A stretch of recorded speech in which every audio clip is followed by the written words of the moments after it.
multi-level schemes always based a high yield guarantee.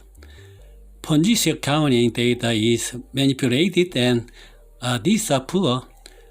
It is also questionable that salespeople are urging investors to invest quickly. The Ponzi scheme is one of the investment fraud schemes. It is a method of paying profit to investors using the money invested by investors without actually generating any profit. In order to attract new investors, most Ponzi schemes advertise that they offer very stable short-term guarantee of high returns that ordinary normal investors cannot. This is impossible to sustain unless there is a continuous inflow of much more investment than before. It pays dividends to existing investors in new investor money. It is a structure in which the lower stone is pulled out and the upper stone is put together.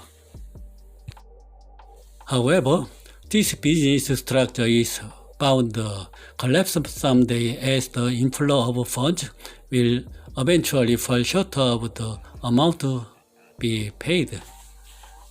In 1919, Charles Ponzi conceived a multi-level project using exchange rate differences. Charles Ponzi was not the original investor of the Ponzi scheme, but his relatively large scale has garnered national attention in the United States. He initially recruited investors, saying that he could make a profit by using the postage stamps and international return postage gains. He soon started using the investment of new investors for his own profit with existing investors. He eventually collapsed in vain. The reality of the con artist left an indelible mark on economic historians with a four-letter dubbed the Ponzi scheme. The Universal Postal Union has issued an international reply coupon, which is required when the recipient of a letter responds. It is a coupon that can be exchanged for postage anywhere in number countries. This coupon, which cost only 1 US cent in Spain, could be exchanged for 6-cent postage stamp at the US post office. Ponzi opened a brokerage firm in Boston in December 1919. He was the CEO and the only employee. He issued a certificate guaranteeing investors 50% in return in 45 days and 100% in 90 days. In reality, however, the arbitrage itself was impossible because the postal authorities made it illegal to exchange stamps for cash. Nevertheless, Ponzi created the fictitious rate of return by collecting money from new investors and giving promised profits to existing investors. As was spread, investors lined up. Hyman Minsky deeply studied financial market instability and financial crisis. He received renewed attention due to global financial crisis of 2008.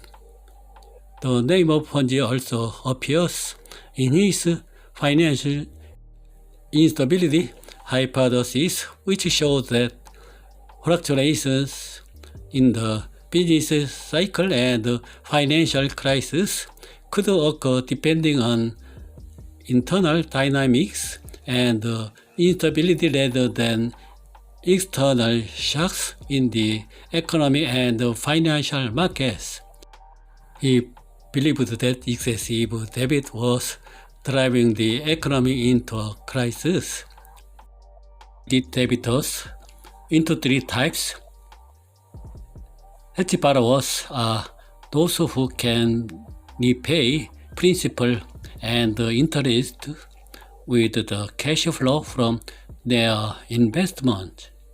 The speculative borrower can use this cash to pay off interest, but the principal has to be rolled over when repayment is due.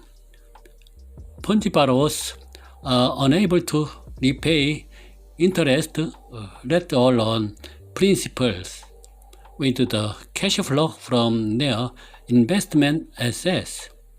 They are optimistic that they will be able to repay the principal and interest due to the rise in asset prices, and they have obtained excessive debt. An example of this is people who took out a home loan unreasonably while optimistic that house prices will continue to rise, such as borrowers from subprime mortgages in the United States. As the economy and financial markets continue to boom, investors and bankers become optimistic, and the number of speculative borrowers and Ponzi borrowers increases. However, at some point, even a slight change in economic conditions or investor sentiment will cause the asset market or financial system to collapse rapidly. At this time, the speculative borrower degenerates into a Ponzi borrower, and even the hedged borrower who had been held is at risk. The point at which a financial crisis begins, when people who cannot afford the weight of debt throw away sound assets, is often referred to as the Minsky moment. Like Minsky's Ponzi borrower, not all of the words that gave the name Ponzi are schemes, rather than a ploy created and led by scammer such as Charles Ponzi.